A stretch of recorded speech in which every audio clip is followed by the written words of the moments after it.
See, I told you, just the top audience. Thank you all for coming back from lunch. Now, this morning we talked about investing for the future and we talked about making a fairer country. And you guys have invested your time with us today, for which we're grateful. We've invested in your lunch and everybody got someone, because that is what equality looks like in modern Britain. Now, we have published a book about economic policy, but it turns out that it's actually easier running think tanks than it is running the country, because you have to do them.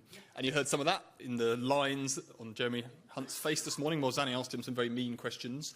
But you're now going to hear from another person who would like to be a doer for economic policy, from Keir Starmer, the leader of the Labour Party. He's going to give you a speech, and then we're going to have some more mean questions, I reckon, from Zeni, who's going to come and join us on the stage after that, and then we'll have time for questions for all of you. So can you all welcome the leader of the Labour Party, Keir Starmer?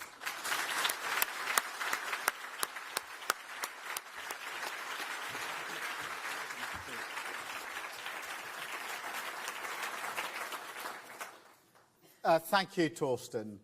It is a real privilege to speak at an event like this, dedicated to the biggest question in British politics. And on behalf of an organisation that always shines an unsparing light on what working people need, the economic security that is essential for their hopes, their aspiration, their future. The purpose which drives everything my Labour Party seeks to achieve. So I want to start by thanking you, Torsten, all the commissioners on the Economy 2030 inquiry, and everyone here at the Resolution Foundation for all the vital work you do guiding that mission. I know it's been a busy year, and I'm sorry I can't promise that next year will be any easier. Now, I suspect that this is a room that likes a graph, and not in the way the Lib Dems do. So I'd like to start by drawing your attention to a chart published by the Resolution Foundation following the autumn statement. Some of you will have seen it before. It's truly shocking, because what it shows is that this Parliament is on track to be the first in modern history where living standards in this country have actually contracted. Household income growth down by 3.1%. Britain worse off. Now, over the last 13 years, we may have become a little desensitised to findings like this. But these aren't the concerns of the past. This isn't living standards rising too slowly, or unequal contractions and concentrations of wealth and opportunity. This is Britain going backwards. Decline. Not just diagnosed subjectively by politicians. A decline that can be measured and experienced in the homes, the pockets, the aspirations and anxieties of millions of people across Britain. Now, I'm not here today to hit you over the head with the statistics that flow from that. That's Torsten's job. But what this does to a country, the cultural trauma, this needs to be understood. I go back to the 1970s, growing up in an ordinary working-class household, a decade where we had our fair share of cost of living crises. I know what this feels like. I know when you're struggling to make ends meet, and we were, that the natural response of working people to work harder and harder can feel like you're running faster and faster into a brick wall. That rising prices create this kind of what next anxiety, a fear, and it really is that, of going to the shops because of the decisions you might have to make. And yet, that graph shows unequivocally that this is worse than the 1970s, worse than the recessions of the 1980s and 1990s, worse even than the global crash of 2008.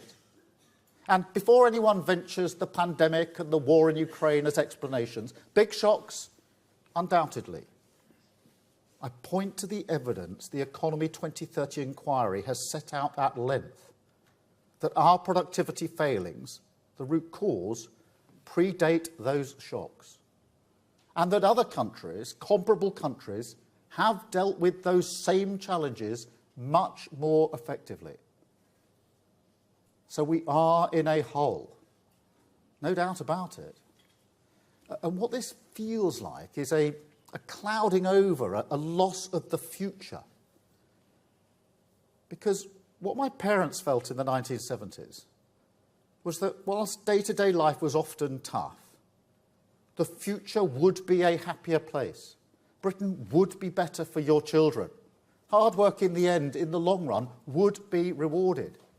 And that was actually a comfort to them, a security blanket, if you like. But one which for working people in Britain now, sadly, no longer exists. That is the upshot of that graph. A political consensus that if you work hard and play by the rules, you'll get on, which is a glue that binds British society together, has become nothing short of a lie for millions. It's a well from which so many political horrors can spring. But I say to all of you, if we are privileged enough to be elected next year, the quack diagnosis, the search for distractions and excuses, all of that ends. Because the defining purpose of the next Labour government, the mission that stands above all others, will be raising Britain's productivity growth, a goal that for my Labour Party will become an obsession. And that's a big change for us, having wealth creation as your number one priority. That's not always been the Labour Party's comfort zone, trust me. But that's the change I knew was necessary. That's the change I've delivered, and my party is united behind it. We see clearly the country before us. But I do want to be clear.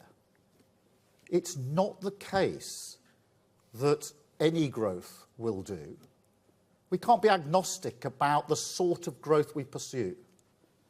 The growth we need must better serve working people and must raise living standards in every community.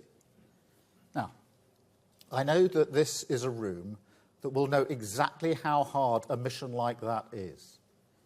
We all know the headwinds, the revolutions in energy, science, technology, the rising geopolitical temperature, terrorism, climate change, securing our borders, an age of insecurity. We see all of that.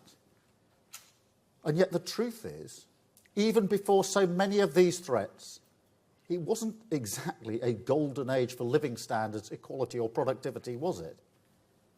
And even during the last time we were in government, even when we enjoyed the most sustained period of redistribution in British history, did it redistribute dignity and respect to working people? Or was that glue, for too many places, starting to come a little unstuck? No, the truth is, despite all the headwinds, despite the inheritance being stored up for us, this is a new era. And we must establish, as other politicians have in the past, a new economic consensus with a different model of growth, a different set of values, and a different analysis of the state and its role in the economy. Now, some people have called this modern supply-side theory because it recognises that the unchanging fundamental that growth comes from the supply-side expansion now needs a new toolkit. Others have called it productivism, acknowledging the obsession with raising productivity that is now required. They're both good, but for me, the best description comes from my favourite economist, who calls it securonomics, which is not easy to say. But nonetheless, Rachel Reeves' description is perfect, because in a single word, it captures all the insights that will shape this era and our approach. First, that the stability we enjoyed during the Great Moderation that period of calm before the financial crash and the conditions it provided for hyper-globalisation, that era is over. Cooperation and trade must now respect a mutual need for security. Second, that broad-based growth, economic security for every community, is now the only way to a stable politics and national unity. In short, we have to deliver on levelling up. We have to provide a more secure foundation for working people to get on, with cheaper bills, more home ownership, and stronger worker rights. But most of all, we have to provide sustained economic stability. This isn't just rhetoric. When politics keeps lurching, when you lose control of the economy, as this government has done, that loads political insecurity onto the backs of working people, and family finances take the hit. Third insight, a sticking plaster approach to public investment, seen again in recent cuts to capital investment, is bad for business investment, bad for living standards, bad for growth, and in the end, bad for the public finances as well.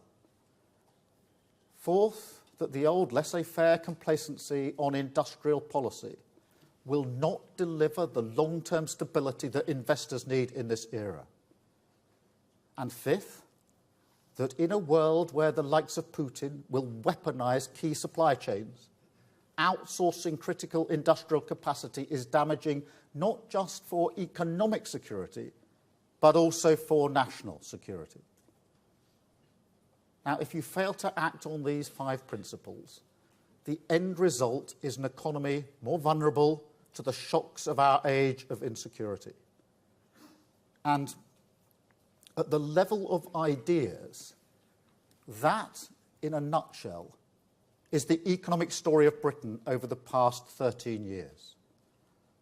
The Tories have been waiting around for the genteel conditions of the Great Moderation to return, rather than letting go of a failed ideology. They have refused to reassess the role of government as the careful steward in tough times for security, growth, and economic stability. Because government can and must set the mission. Government can and must shape markets, not just submit to them. Government can and must reform our economic institutions, rather than just mop up after the event with the state's big chequebook. And above all, government can and must hold out the hand of partnership to business, build shared institutions like a national wealth fund, like an industrial strategy council, like a joint undertaking on skills, a new architecture for growth, a new foundation for security. Security from tyrants, security from global headwinds, security for working people and businesses. That's securonomics. And no matter what is stored up for us, it will remain our North Star. But look, of course, we can't ignore our financial situation. So while I welcome some of the individual measures in the autumn statement, tax cuts for working people are a good thing, it was also a budget for growth that ended up downgrading growth, and a budget for tax cuts that confirmed the highest tax burden since the war, a fiscal sleight of hand that showed the government is quite prepared to salt the earth of British prosperity in pursuit of its political strategy. Now, I don't think any of you expect me to announce Labour's spending envelope on this stage here today, and I won't. Nonetheless, it's already clear that the decisions the government are taking, not to mention their record of over the last 13 years, will constrain what a future Labour government can do. I mean, sometimes you have to laugh when they talk about that note in 2010. Because the comparison between 2010 and today is instructive. Compared with 2010, now debt is much higher, Interest rates, much higher. Growth, stagnant. British standing, diminished. Public services, on their knees. Inflationary pressure, serious. Taxes higher than at any time since the war. None of that was true in 2010. Seriously, never before has a British government asked its people to pay so much for so little. And that's why growth is everything. It's not just the quickest way out of this. It's the only way. The path to public service investment and keeping taxes competitive. It will be a hard road to walk. No doubt about it. And anyone who expects an incoming Labour government to quickly turn on the spending taps is going to be disappointed. Inflation, debt, taxes are now huge constraints. Of course, we will make different choices. On the non-dom tax status, invested in cutting NHS waiting lists. On removing private school tax breaks, invested in high-quality teaching and our children's mental health. But at the same time, we will be ruthless when it comes to spending every pound wisely. I ran a public service in the days of austerity. I know how hard it can be. But I also know you can always find ways to improve delivery, change your practice, your behaviour, reform your approach. And when times are tough like they are now, that is the least that people expect. Put it like this. There are millions of people in this country right now who wake up in the morning and know every day will bring a fight for every penny, just like the last day. My sister is one of them. I will say to her, let's go to the pub for lunch. And she will say straight away, I'll make sandwiches. So I've said to every member of my shadow cabinet, when they're drawing up their plans for our manifesto, think carefully about how precious every pound is for the people that we must serve. Hold them in your mind's eye and approach the public finances, spending decisions, like it's their money, because at the end of the day, it is. But look, this is a council of realism, not despair. The UK has huge assets, flexible product and finance markets, a highly educated population, world-class universities, this city, an economic giant, a global economy that is hungry for the services and sectors where Britain excels, life sciences, the creative industries, technology, clean energy, financial services, advertising. And then there's the potential of the places that have been ignored, passed over, disregarded as a source of growth and dynamism, a potential that I believe is routinely underestimated. And so, with Securonomics as our guide, there are big steps we can take quickly that will get British growth moving. One, we can get Britain building again. We're the only country in the G7 where land development per head has decreased in the past century.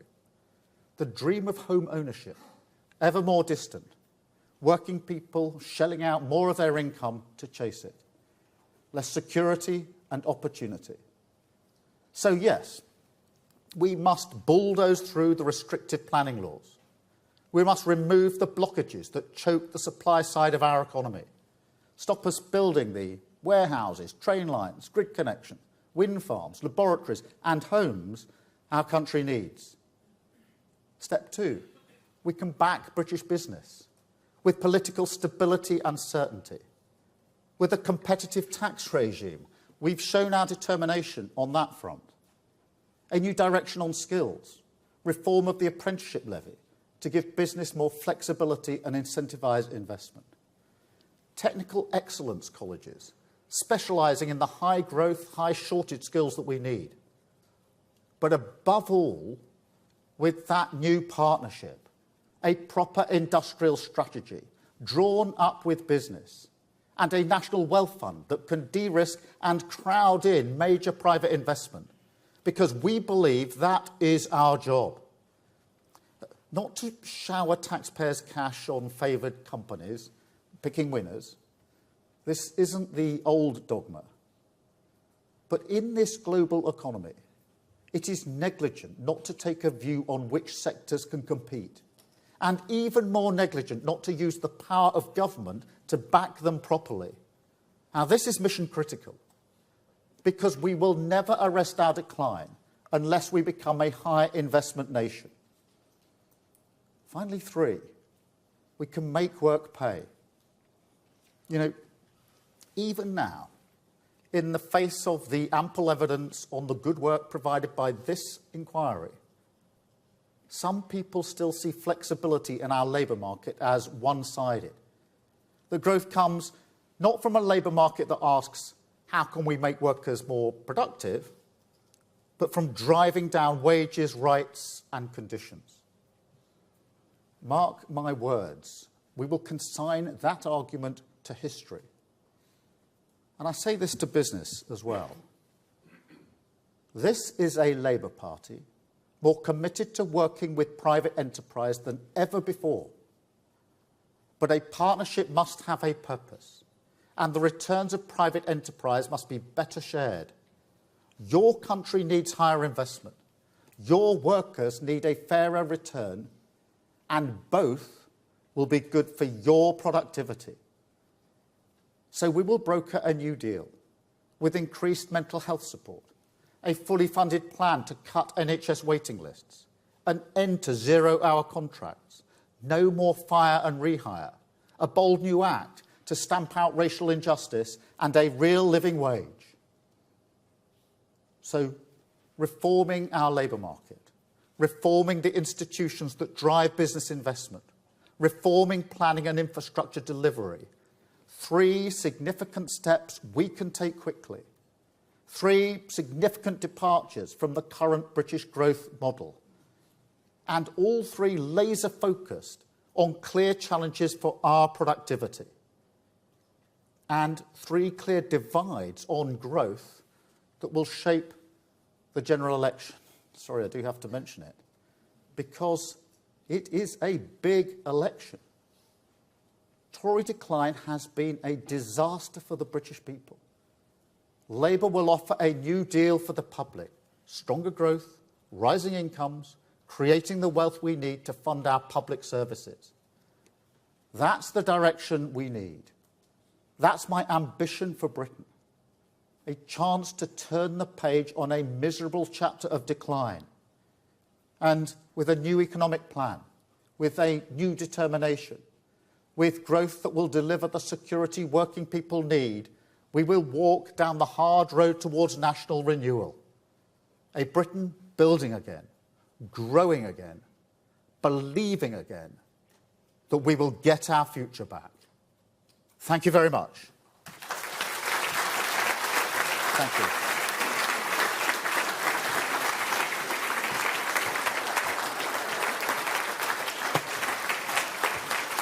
Thank you very much. Thank you. That was very clear. And you have said raising productivity will be an obsession for a Labour government, that it will be the defining purpose of the next Labour government, which is, frankly, music to the ears of this room. And very unusual for the Labour Party. So let's figure out how you're going to get to this, make this obsession work. And let's start with investment, because it's very, very clear from this report here and indeed from all the work that everyone does on productivity that investment is key. And let's start with public investment, because you described the government's approach as sticking plaster economics on public investment. Yeah. Now, I want to know what your approach is, because as I understand it, it was September 21 that the Shadow Chancellor promised an additional 28 billion of capital investment each year to support the transition to net zero. That was your flagship policy. It's all we all wrote about. This year you repeated it, but without the word additional. I think it wasn't really mentioned at the party conference, and unless I missed it, you literally didn't mention that number today. What has happened to the 28 billion? Are you still committed to increasing public capital investment, and will you hit it within the next Parliament? Well, look, firstly, I'm not going to shy away from the challenge that we face when it comes to investment.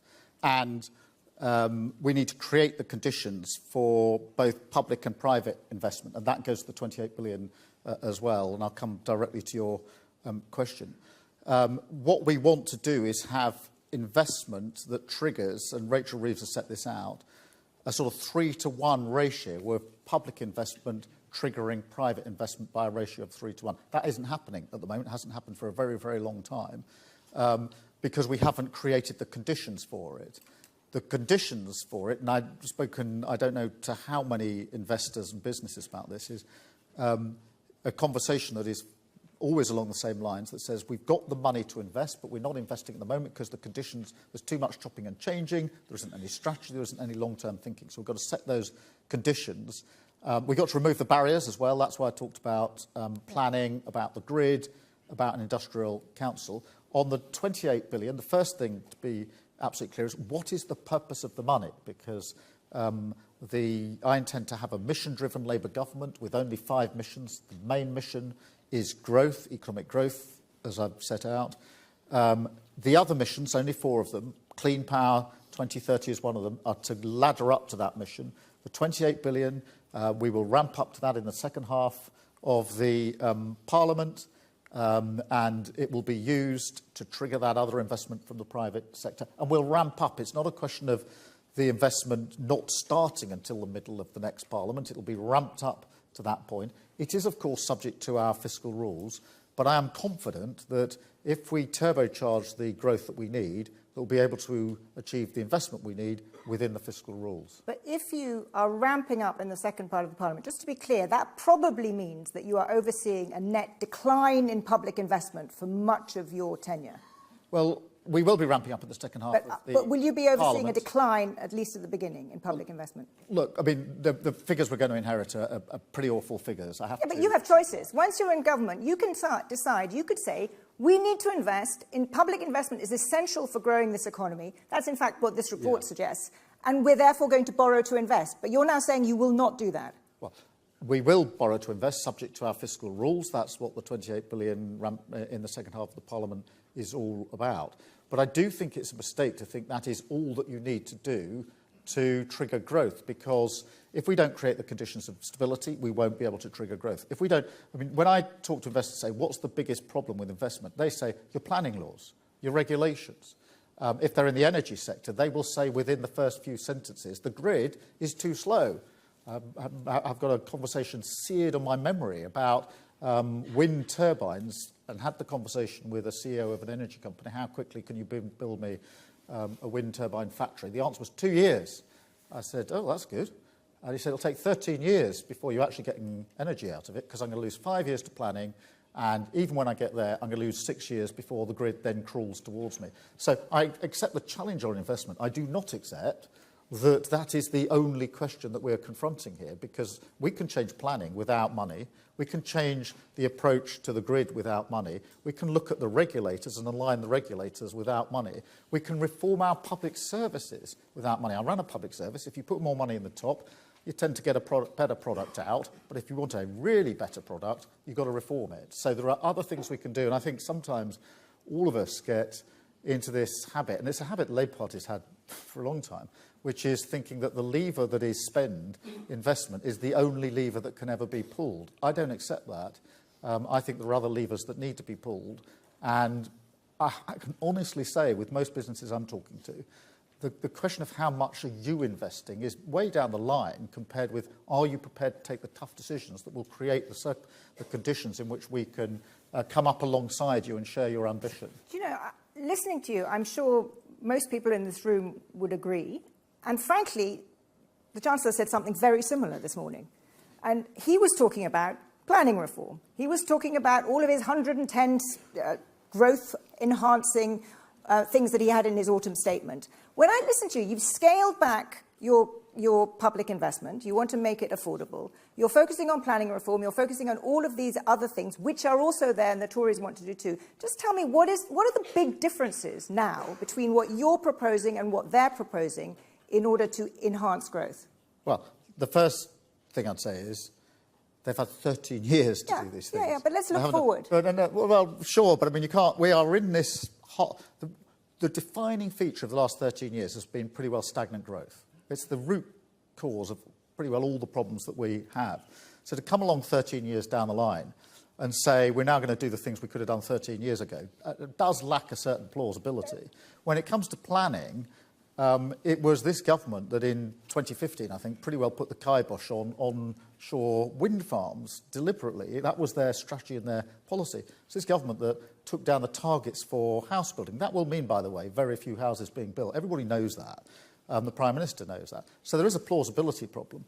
But what we've got is a strategy, we've got a mission-led government, we've got clarity about what we're trying to achieve, and we are creating the partnership that we're going to need with business. The fact we're having much more business engagement is much discussed across the media in politics. This isn't just coffee and croissants around the usual breakfast table saying the same thing over and over again, which drives me nuts.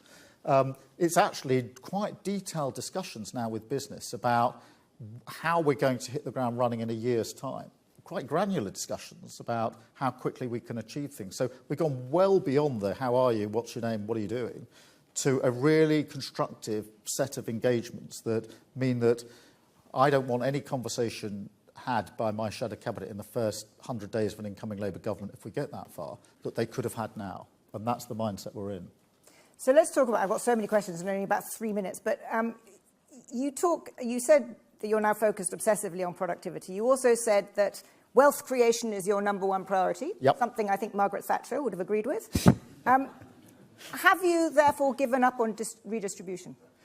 No, of course not. But I think it's very important to recast the way redistribution should work. There's a model of growth that we could put forward, which would be to say London and the South East is a power engine of growth, which it is, and that's a good thing.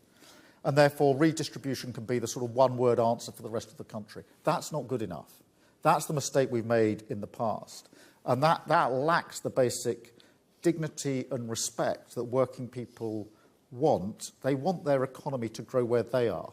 They want their place to be part of the wealth creation. They don't just want their place to wither and somehow they're propped up by redistribution from growth elsewhere. This is a fundamentally new chapter of Labour's political thinking. And it comes very much from I talk about my parents more than I did before I was a politician.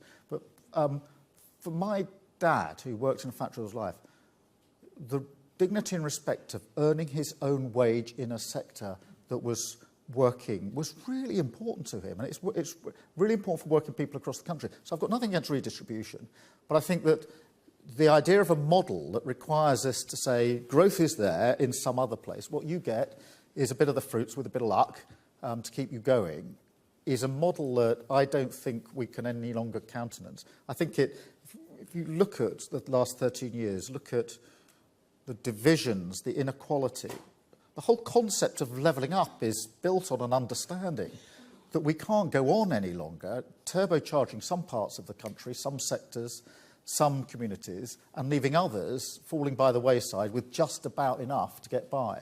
That is, I fundamentally reject that model. I think it's the wrong model. I don't think it's a progressive model. And it's not the model an incoming Labour government will come. Now, I know that makes life harder, and I know that in this room, and Torsten will be looking quizzically at me as to how you're going to do that, and I accept that challenge. And it means we need to do more, but I'm not prepared to shy away from that challenge. I think I guess I find it quite hard to understand what the there is in this. Because you say it's fundamentally different. And for a couple of years, it seemed that the biggest difference was that you really, really wanted to borrow to invest in the green transition, which was, you can argue about whether we could afford it, but it was a perfectly plausible big difference. You've now really given up on that. You talk about an industrial strategy. It's not quite clear what that industrial strategy adds up to. You said you must hold out the hand of partnership to business. It's supply-side stuff, because you don't want to do unnecessary spending, but what actually is it? Well, take industrial strategy. When I say in my conversations to investors and businesses, we want an industrial strategy, we want a council that sits around it and we're going to put it on statutory footing, they say that's music to my ears. And one or two of them have pointed out to me, if you go to the government website and put in industrial strategy, there is literally the words written across it, archived. archived. I promise you not, but do it. Have a look. That is a massive difference between us and the government. And that is an industrial strategy, obviously, what operates first and foremost at the national level. What is it you're trying to achieve? What are your 5 missions, Keir? The reason I've set the missions out before an election is because I want those that I'm inviting to go in this partnership to look at the missions, put their fingerprints on them, to test them and to make sure that they're the right missions. But also, in addition to the national strategy, we need a strategy in each of the sectors. Up in Aberdeen just 2 or 3 weeks ago, with the oil and gas sector, looking at the transition that's needed there, the challenges that they want, what they want from government, is different to life sciences, where a different strategy is going to be needed. And that is the sort of understanding and partnership that we need to drive forward. But there is plan. I mean, planning's been a problem. No, saying planning's a problem is not a slightly eureka moment. Everybody's known that for a really, really long time. Nobody's done anything about it. Knowing that the grid takes forever to actually connect up anybody who wants to supply power is not a new problem. It's not just a problem here either. It's a problem in other countries. But the question is, are we actually coming up with the solutions to those problems and actually got the wherewithal to do something about it and to take the tough decisions that are going to be needed in order to get this over the line? And to do it in a way which is true to a model of growth that does mean living standards rise everywhere across the country. Because I do not want to perpetuate the increasing inequality that we have in this country for a moment longer than is necessary. And as soon as we get the chance, if we're privileged enough to come into power, that inequality, alongside our growth strategy, will be absolutely in our sights. One last question for me, because I know you want to take some more questions from the rest of the media. Another words that you didn't mention today were the EU. At least I don't think you did. Not once. And you wrote in the Telegraph at the weekend, and I can't resist asking you this, you said the Tories have, quote, failed to realise the possibilities of Brexit. What exactly are those possibilities, and what opportunities would you grab? Well, look, firstly, what I was talking about in my speech was the lack of growth in the last 13 years.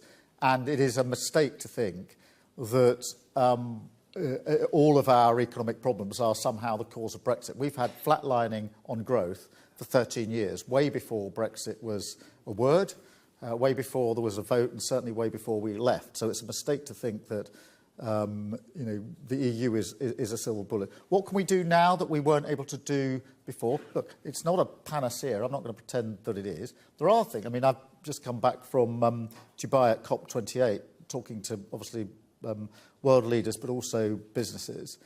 We can have a more agile, a quicker discussion about what we can do. There's certainly discussions in life sciences about some of the things that we can do. There are areas where we can move at speed with an agility that we probably didn't have before, and I think we need to make the most of that. And that doesn't mean we pretend that there's being outside the EU is the absolute silver bullet that's now going to unleash growth, because I don't think anybody believes that to be true. Nor is it to pretend that the deal we've got is good enough, because it's not good enough. We need a better deal than the one we've got. We need a closer economic relationship with the EU, our main trading partners. Now, that doesn't mean going back into the EU, and in all the discussions I'm having with international leaders, nobody's saying you've got to rejoin, but they are interested in what does a closer relationship actually look like. This report talks about a UK protocol based on the Northern Ireland Protocol. Is that something you'd be in favour of, a UK-wide one? Well, I do think that, the protocol actually was a big step in the right direction. This was when our Prime Minister was beginning to look like he was concerned and bothered by international relations and wanted to act with in good faith. He sort of drifted away from that with the Greek Prime Minister and sort of breezing into COP for a few minutes before he left again. But the protocol was a step in the right direction. We said we'd vote for it as soon as we saw it, because we thought it was. Now, whether that works across the whole of the United Kingdom, I don't know. But I do know that there's a better deal to be had if we do the hard yards of negotiating in good faith. Well, on that note, you must go and answer some more questions from other people. Thank you very much. Thank you.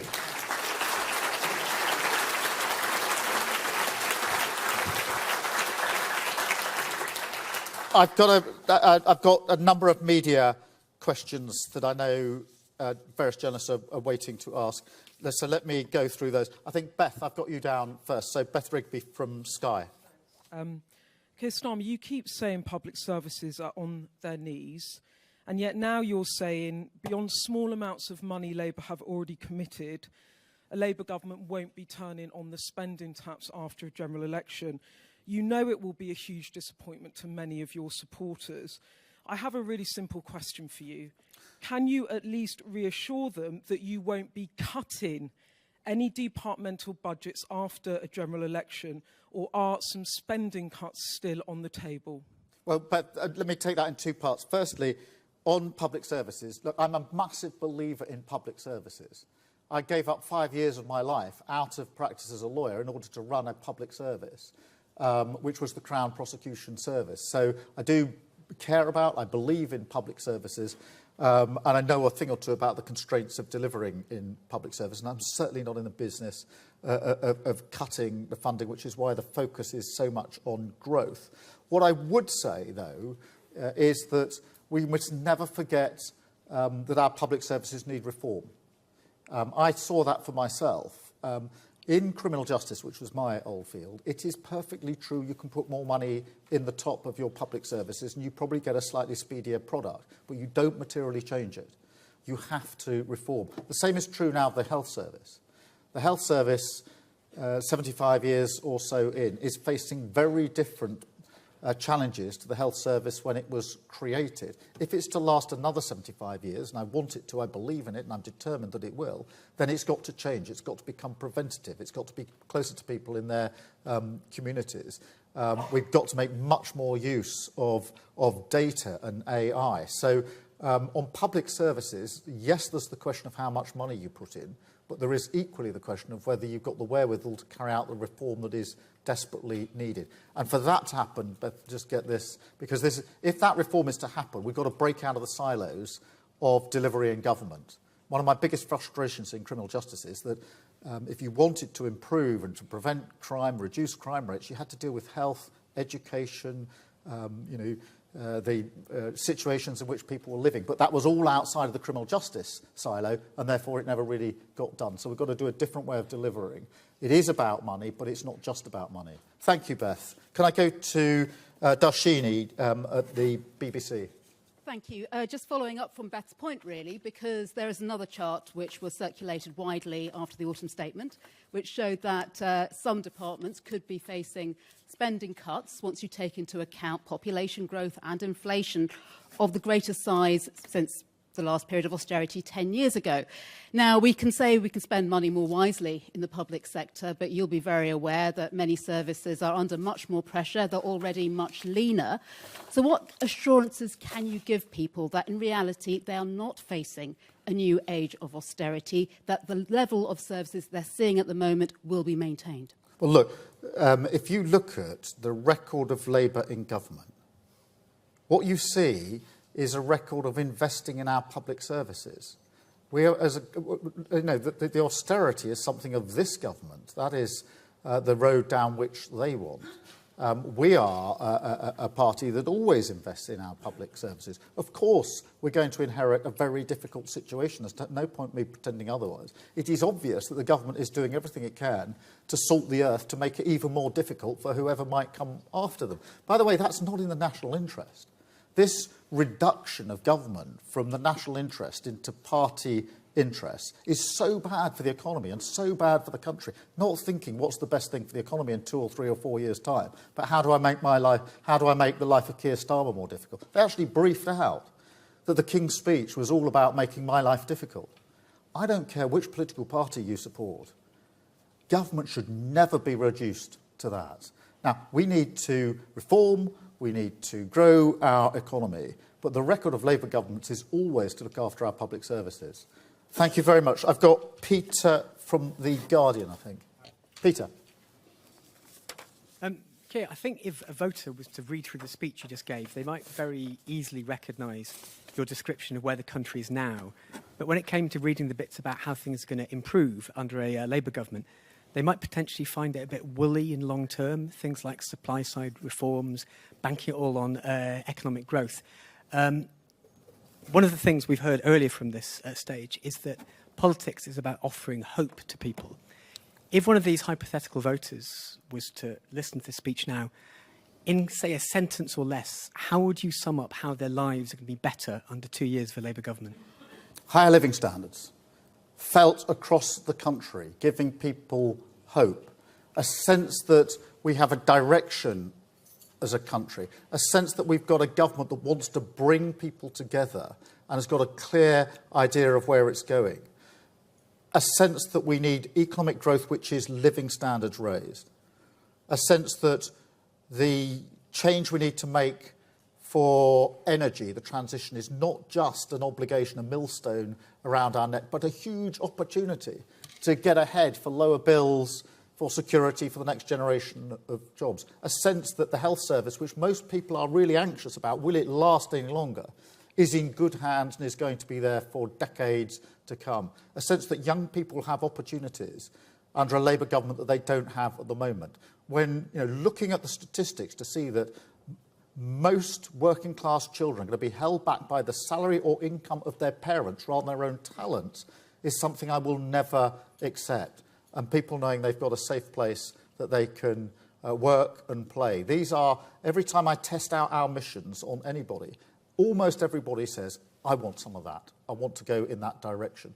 And that's why we characterised it at our conference as the difference between 13 years of decline and a decade of national renewal. And Peter, I'll say one other thing that I do think is important going forward. The decade of national renewal is important. I accept your challenge. Beth put it to me at the beginning of the year, I think, when I did my New Year's speech. It's a challenge which always comes, which is, that's all very well, but that's going to take 5 years. What about this Christmas? What about this January? Why can't you do it by then? And we have this with the waiting, with the NHS. Every year we have an NHS winter crisis. It's coming. It comes every year. Every year, the only thing we know is it's going to be worse than the year before. And in about January or February, watch for it this year, there'll be a bit of sticking plaster that's put on that gets the NHS through to about April, May, June when it gets warmer. And then we go into another winter crisis the next year. We can't go on with that sticking plaster politics. It's the lack of the fundamentals. Yes, some of these things take time. The home insulation scheme that was running, it started about 15 years ago, which would have massively reduced the energy needed to heat homes. That was cut 10 years ago by David Cameron, said, cut the green crap. And we've lost 10 years because of that. So, yes, some of these things will take time. But if all you ever do is say, I'm only prepared to do things that are relevant for the next 6 months, we will continue with decline for a very, very long time. We have to fix the fundamentals.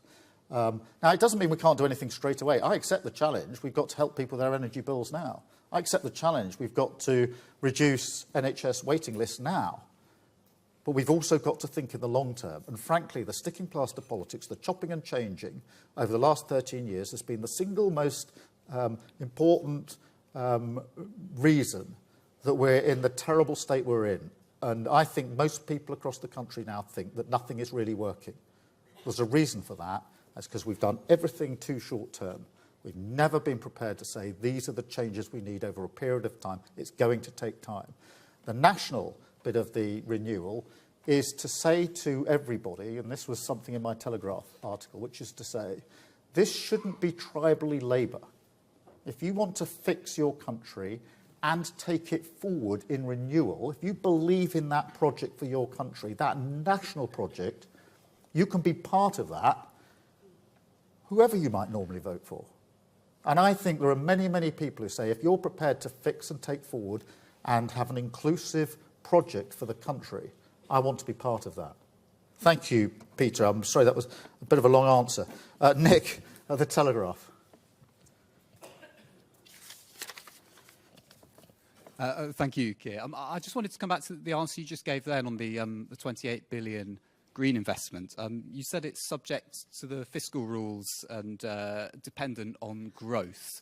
So if growth is slower than expected, are you saying that 28 billion figure is a target that you would like to achieve, but you will be sticking to those rules and therefore you might never actually reach it? And just ever so quickly on the speech, in response to Beth, you said you're not in the business of cutting funding. After 5 years of a Labour government, will the state be larger as a proportion of GDP? Thank you. Nick, on the 28 billion. We will ramp up to that and get to that in the second half of the Parliament. It is, of course, subject to our fiscal rules. That's not special to the 28 billion. And talk to Rachel Reeves about this. Everything we do is going to be subject to the fiscal rules. They are the most important foundational stone. And this is not just about, going into an election. They're fundamental, and they're fundamental for a reason. Last year, we tried the experiment of unfunded commitments that would not be consistent with our fiscal rules. We tried it with Liz Truss as a country. And it didn't land well, did it? It caused huge economic harm. And who's paying the price? Whose mortgage has gone up? Who's struggling with their energy bills? Who's struggling at the supermarket? Working people. I'm not prepared to let that happen ever again. And therefore, those fiscal rules are the foundation upon which we build everything. They're not a straitjacket for the 28 billion. They're a foundational stone for everything that we should do. And by the way, I'm confident. I'm really confident that we can make the investment that we need to within our fiscal rules, because I'm confident that we're doing the work on growth that we need to do, which you would expect to have from a responsible opposition that doesn't know whether it's going to win the election, but knows that if we do win the election, we would be unforgiven if we hadn't done the planning well in advance. On your second question, look, there are at least 2 fiscal events before the election, I think maybe one more before the election. And therefore, for me to say what may or may not be the position in 5 years, I think is pretty unrealistic at this stage. Thank you, Nick. I think I've got Jack from The Times. Jack. Thanks, Keir. Over the weekend, you sung the praises of Margaret Thatcher, and I think some people within the room here would say that the policy remedy put forward here is slightly different to her economic strategy. I'm just wondering what aspect of her economic strategy you aspire to the most. Yeah, what I was doing at the weekend in the article I wrote for the Sunday Telegraph was distinguishing between particularly post-war leaders, those prime ministers, who had a driving sense of purpose, a mission, a plan to deliver, and those that drifted. And that's why I picked Attlee, who, of course, had a New Jerusalem as his mission, his plan, and put in the foundations for the next 70 years or more. Thatcher, of course, now it doesn't mean I agree with what she did, but you don't have to agree with someone to recognise they had a mission and a plan, in her particular case, about entrepreneurship. Equally with Tony Blair, a mission to change the Labour Party and put it in a position to seize the opportunities of the era as the turn of the century. And I want a mission-driven Labour government. I want this sense of driving purpose that withstands the inevitable sidewinds that any government gets and is clear and consistent over a 5 or 10 year period, because I think it's the only way we can deliver. I think it's the only way, realistically, other people are going to come alongside and invest in us, because unless there's that clarity, it won't be there. So I was giving Margaret Thatcher as an example of the sort of leader who had that mission and plan. That's obviously different to saying I agree with everything that she did, but it is, I think, I'll just finish it by saying, what we've had in the last 13 years is the complete lack of leadership, complete drift, real drift. Where can anybody in this room define the mission of the last 13 years? What was it? What is it? Even now the government struggles to say what they want 13 years down the line. There's no sense of mission or direction. And so I was using it in that way, and obviously that's provoked a certain reaction in a number of places. Thank you, Jack. And I've got Noah, I think, from The Sun. Thanks, Keir. You've spoken today and quite often about how crippling the cost of living crisis has been to so many families and people you know well. So with that in mind, would you step in to stop the BBC licence fee being raised by 9% or by any percent at all? Well, no, thank you for that question. I think this particular problem really is the government's, in the sense that this is a decision that Lucy Fraser, I heard this morning, says she's about to take in the imminent future. So it is one for them. They've obviously, they set out the approach they were going to take with freezing and then increasing. And the anxiety is that they're going to break the promise that they've made. So that is one for them. Well, we will, we will set that out as we get to the election. We're going to have to see what the government does first. And, like all things, it'll have to be set out in detail before the election. I'm going to wait to see what Lucy Fraser actually does, wait to see what may or may not be in a budget, if we get to a budget early next year. But I think in that particular case, this is a problem that the government's making and one that they're going to have to solve sooner rather than later. Thank you all very much. I think we've probably overrun our stretch, but thank you very much for having me. Thank you.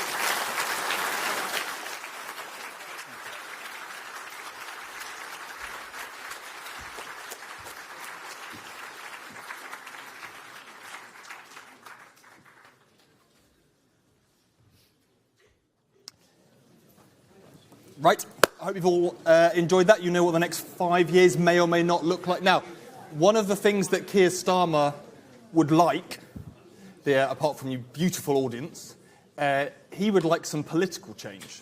But that is a choice the country gets to take over the next year. But the country doesn't get to choose whether or not it has economic change. So that is where we are going to turn to next with our final panel. So if our panellists